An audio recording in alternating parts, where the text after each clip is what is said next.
আইনজীবী ব্যারিস্টার সৈয়দ সাইদুল হক সুমন। শনিবার রাতে শেরেবাংলা নগর থানায় এক কুপিয়ে হত্যা করেছে দুর্বৃত্তরা।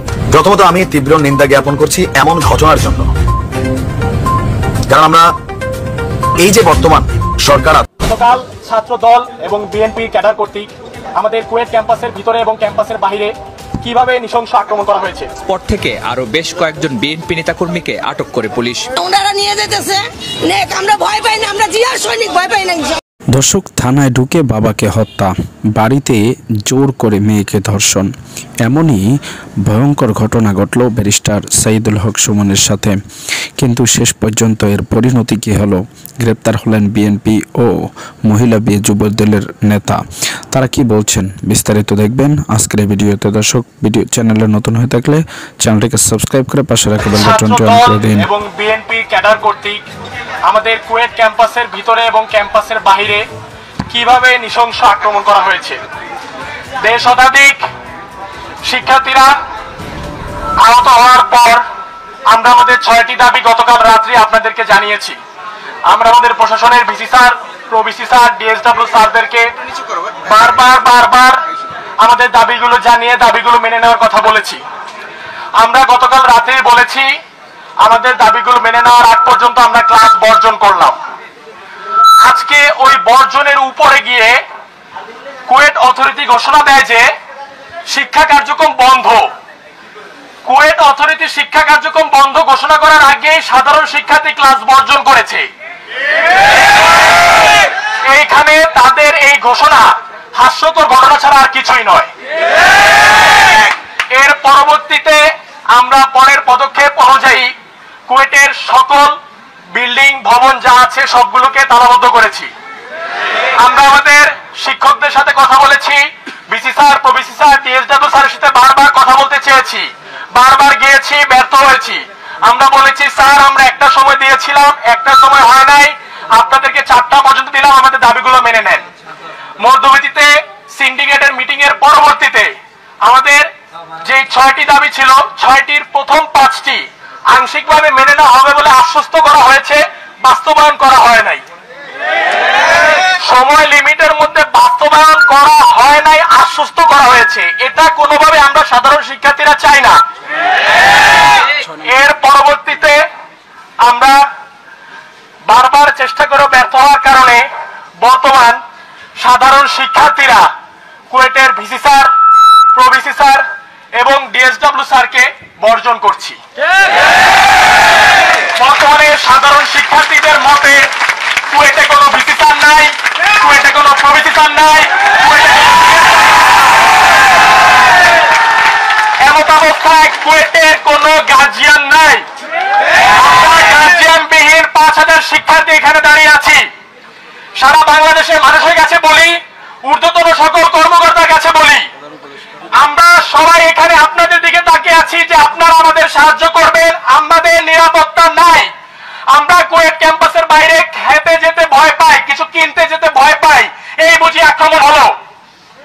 এরকম নিরাপত্তাহীনতা আমরা ভুগতে চাই না।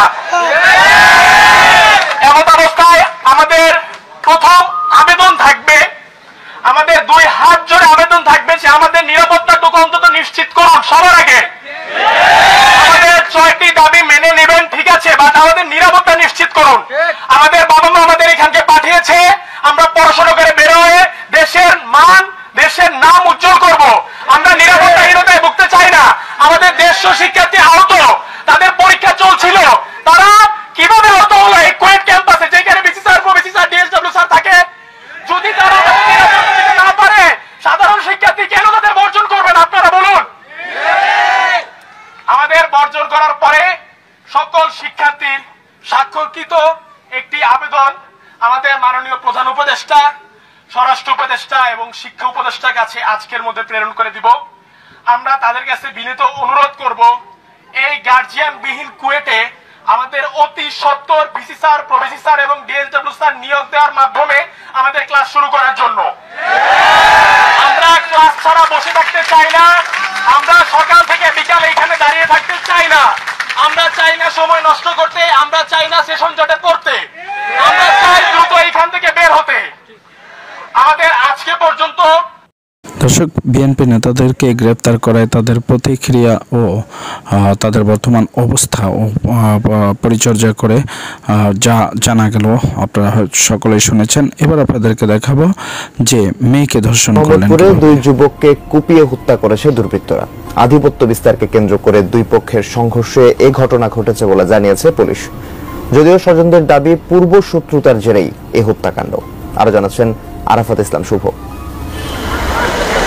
রাজধানীর মোহাম্মদপুর বুদ্ধিজীবী কবরস্থান এলাকায় নাসির বিশ্বাস ও মুন্না হাওলাদার নামে দুই যুবককে কুপিয়ে হত্যা করা হয়েছে। এ ঘটনায় আহত হয়েছেন আরো দুজন। শুক্রবার সন্ধ্যার পর আধিপত্য বিস্তারকে কেন্দ্র করে বিবাদমান দুই পক্ষের সংঘর্ষে এই ঘটনা ঘটে।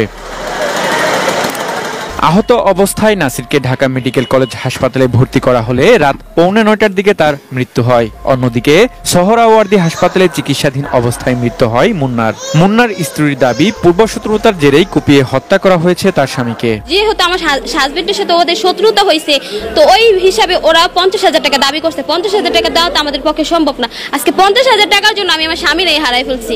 অন্যদিকে নাসিরের বড় ভাই ইসলাম বিশ্বাস হত্যাকাণ্ডের কারণ না জানলেও নাসিরের সঙ্গে থাকা প্রত্যক্ষদর্শী শাওন জানান, থেকে ওরে কোপাইতেছে। 100% কপার কন্ডেন্সারে তৈরি ভিশন ফ্রিজ, তাই গুণে মানে অটুট থাকে বছরের পর বছর। পরে মনে সম্ভবত একটা আস্তে করে লাগছে, ও হোন্ডা থেকে নেমে দৌড় দিছে। দৌড় দেওয়ার পর ওরে ধরে ইচ্ছা মতো 30 সেকেন্ডের ভিতরে ওরে কুপাই টুপাই চলে গেছে। পরে নিচে রাখার পরে বলেছে, তুই কে? আমি বললাম আমি সাধারণ পাবলিক, একটু বাঁচতে দেন, ওরে মেডিকেলে নিয়ে যাই। এ কথা বলার সাথে সাথে আমার চাপাতির উল্টা পিঠ দিয়ে এখানে আমার ফিরাইছে। এখানে লাইফ সাপোর্টে রাখার পরে সর্বোচ্চ 10 মিনিট সে আর নাই। এ বিষয়ে মোহাম্মদপুর থানার